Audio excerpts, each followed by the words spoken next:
retrato de Dorian Gray, llamado también el príncipe encantador por su enamorada Sibyl. Siendo un día tan hermoso y perfecto, el pintor Basil Hallward y su amigo Lorian Henry practican del retrato que ya está casi por terminado, en el cual refleja a un joven con ojos azules como el color del mar por el reflejo del brillo solar, con una belleza tan implacable e inigualable como la naturaleza. Ron Henry le proponía a Basil para exhibir aquel retrato en una galería, pero él se rehúsa y se opone, porque había puesto más que un sentimiento en ese retrato. Es cuando entran en discusión y llega Dorian Gray, en cual se ve obligado a presentar a su obra de arte, entrando Lon Henry y Dorian en una muy buena comunicación. Es cuando Lon Henry logra influenciarlo con temas de moral y de juventud, diciéndole que aquella juventud se le desvanecería con el tiempo. Basil, un hombre tan sencillo y romántico, da aviso al término de su retrato, sintiéndose impresionado con tanta belleza por Dorian, y él recuerda aquellas palabras de Lon Henry, sintiéndose desesperado por aquellas palabras que llegaron en confusión. Basil se ve obligado a tan abrumado, a tan momento tan desesperante que sentía Dorian, se ve obligado a acuchillar el cuadro.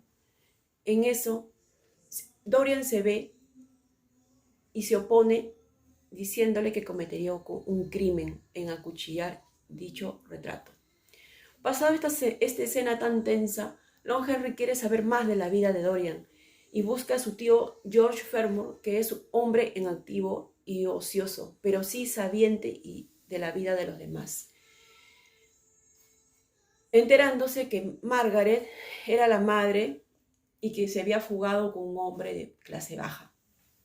Aún así, Dorian busca a Lon Henry, diciéndole y confiándole que se había enamorado de una hermosa chica que era más valorada por su belleza y personaje y talento al que representa. Cierta tarde tranquila, como el Océano Pacífico, Dorian Gray y Lord Henry se encontraban conversando en la biblioteca de este último. Él le había recomendado de que no se case ni se enamore, porque el amor hace que los hombres se casen simplemente por cansancio y a las mujeres por curiosidad. A lo que Dorian Gray respondió que era demasiado tarde, ya que había conocido a una hermosa chica que se llamaba Sibyl Vane. Sibyl Vane tenía los cabellos marrones hermosos como la almendra, los labios suaves y rojos como pétalos de rosa, y la belleza de una muchacha de 17 años, comparada con una belleza de un ángel. Le había comentado cómo la había conocido en un teatro muy sucio, muy inmundo, muy horrible, como una pesadilla, pero que ahí ella actuaba, y había ido a verla todos los días porque simplemente ya estaba enamorado de ella.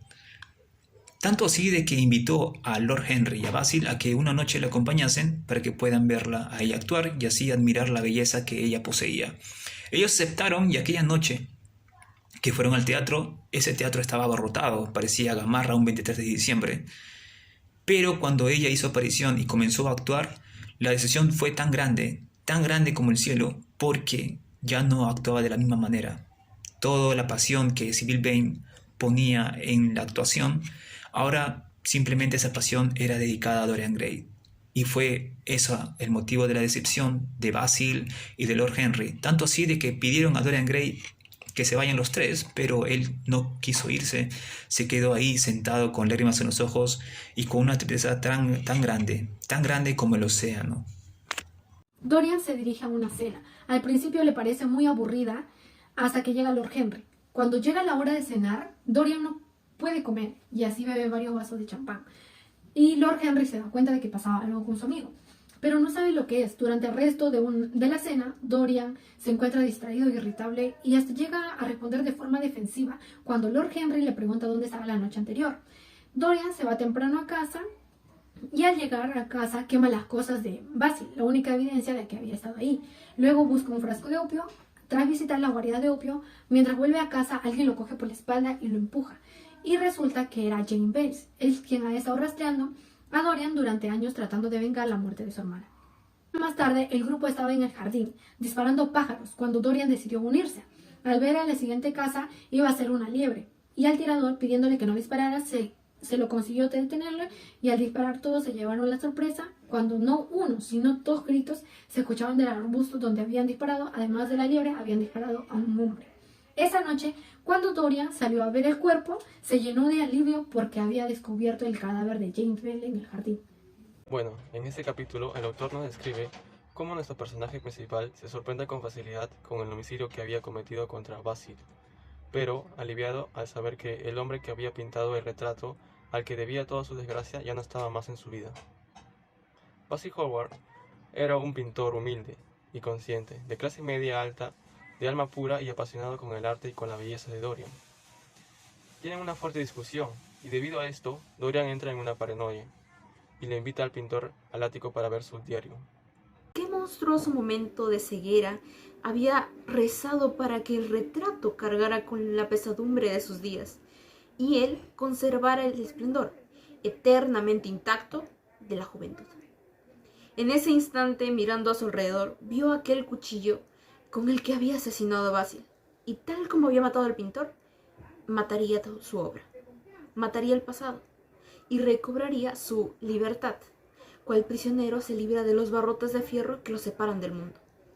Empuñó el cuchillo y le apuñaló al retrato, mas solo se oyó un grito de dolor que despertó a los criados de la casa.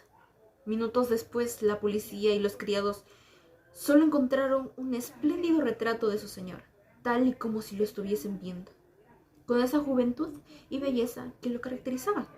Mas en el suelo yacía el cadáver de un hombre mayor, con un cuchillo enterrado en el corazón, muy viejo y con un rostro repugnante, al cual solo reconocieron por los anillos que llevaba en los dedos.